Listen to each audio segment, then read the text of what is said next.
आयुष्यामध्ये प्रत्येक गोष्ट तुम्हाला परत मिळेल, पण तुमची गेलेली आई आणि तुमचा गेलेला बाप तुम्हाला या आयुष्यामध्ये कधीच परत मिळणार नाही हो. नंतर तुम्ही कितीही आई आई आई करा, पण तुमची आई येणार नाही. जोपर्यंत आपली आई वडील असतात ना तोपर्यंत किंमत नसते हो. पण ज्या दिवशी आपले आई वडील जातात ना त्यावेळेस खरं आई वडिलांची किंमत कळते. महाराज, आमच्या संस्थेमध्ये जेव्हा दिवाळी येते ना, काही अनाथ मुलं येतो, सगळे लेकरं जातात दिवाळीला, पण यांना आईही नाही आणि वडीलही नाही. हे मात्र त्यांच्या तोंडाकडे पाहत राहतात. त्यांना वाटतं आम्हाला आई असते तर किती बरं झालं असतं, आम्हाला वडील असते तर किती बरं झालं असतं. महाराज, ज्याला हात नाही त्याला हाताची किंमत विचारा, ज्याला पाय नाही ना त्याला पायाची किंमत विचारा. मग ज्याला आई आणि ज्याला वडील नाहीत ना त्याला आई वडिलांची किंमत विचारा. आई काय असते आणि वडील काय असतात ते. महाराज, जोपर्यंत माणसाचं आयुष्य आहे ना तोपर्यंत माणूस वाईट व्यसन करतो, वाईट वागतो, आणि ज्या दिवशी त्याच्या आयुष्यातली ती व्यक्ती निघून जाते ना त्या दिवशी त्याला कळतं की बाबा आपण असं नव्हतं करायला पाहिजे, पण केलं. महाराज, एक छोटंसं कुटुंब होतं. बाप मात्र रोज दारू पिऊन यायचा आणि रोज आईला मारायचा. मुलं मात्र कंटाळून गेले. आता घरामध्ये अन्नाचा कण सुद्धा राहिला नाही, खायला काही नव्हतं. पण शेवटी ती आई आहे, ती आई खचली नाही महाराज. ती आई 4 लोकांच्या घरी गेली, भांडे धुणं केलं, काम केलं आणि खायला आणलं. तो बाप म्हणू लागला पैसे मला दे. ती आई म्हणली मालक, मी एवढे दिवसभर कष्ट केले तू आणि हेही पैसे तुम्हाला द्यायचं म्हणल्यावर माझे लेकरं उपाशी मरतील की हो. तुम्ही तर काही कमवून आणत नाही, पण मी आणलेलं सुद्धा घेतात. म्हणून त्या आईला तेवढंच का म्हणलीस म्हणून त्याने मारलं. ते ऐकून पैसे हिसकाटून घेतले आणि तो दारू पिण्याकरता निघून गेला. पण शेवटी ती आई आहे महाराज, तरी सुद्धा ती आई खचली नाही. शेजारींकडे गेली आणि म्हणली, माय तुमच्याकडे काही असेल तर द्या बरं मला, माझे लेकरं उपवास येतो, त्यांना काही खाल्लं नाही, त्यांना भूक लागली असेल, द्या ना. मी आयुष्यभर तुमचे उपकार फेडू नाही शकणार हो, फक्त थोडंसं काहीतरी खाण्याकरता द्या.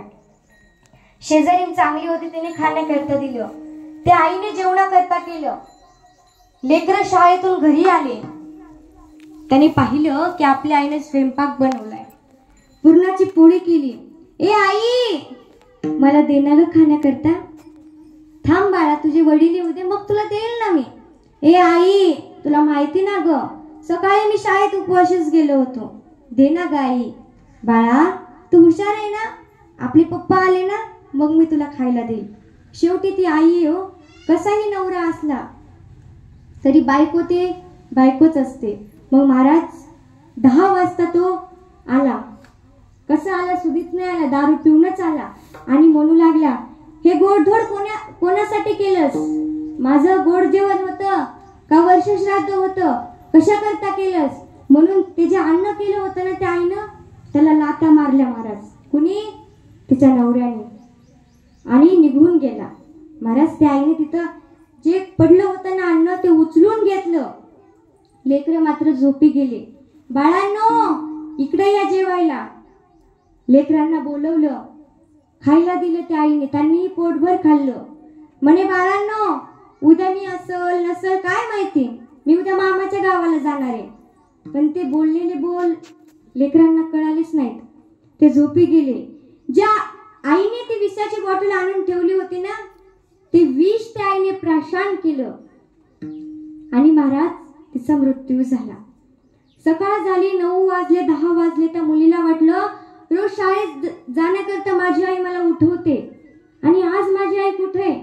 आई, ए आई, अंगणामध्ये सुद्धा माझी आई नाही. आई कुठे आहेस ग? आई आई आई म्हणत म्हणत मागच्या रूम मध्ये गेली महाराज. आणि त्या आईला हलवू लागली, ए आई, का ग तुला समोरच्या रूम मध्ये जागा नव्हती? आई तुम्हाला सांगायचंच ना ग, मी झोपले असते.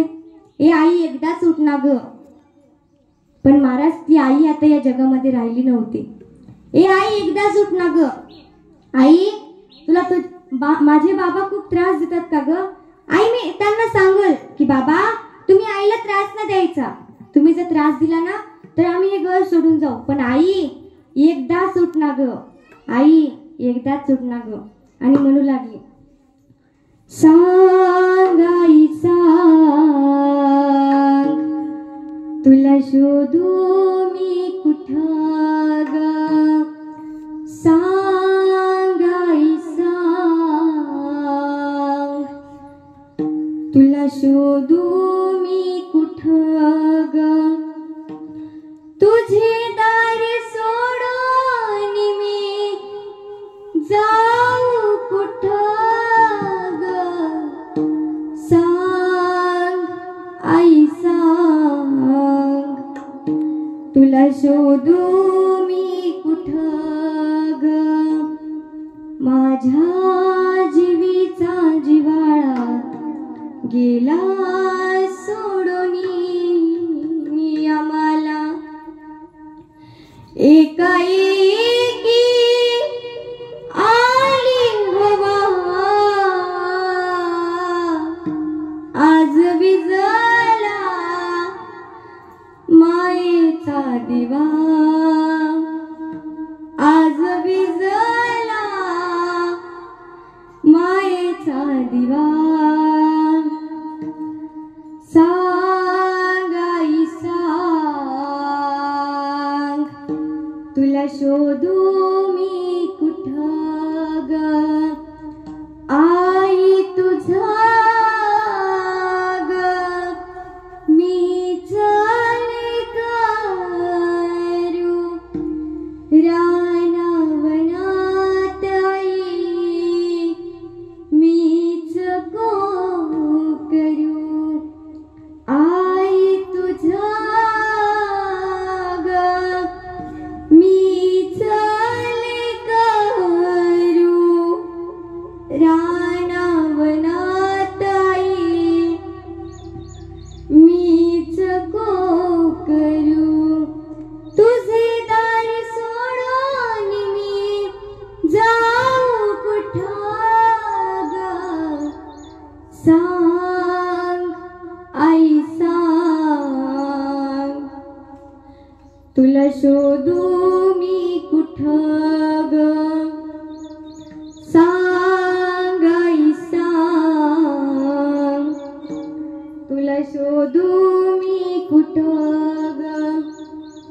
असा कार पांडुरंगा कोपला भावर माया ममतेचा आठविला सागर.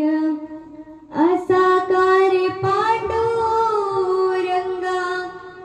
कोपला भावर माया ममतेचा आठविला सागर. तिच्या विना जन्मा तिच्या विना जन्मा वाटे सुना. आज विझला मायेचा दिवा. आज विझला मायेचा दिवा. ए आई एकदाच उठ ना ग. आई आई म्हणून ती मुलगी आवाज देऊ लागली. महाराज तिची आई एकदा गेलेली वापस आली का हो?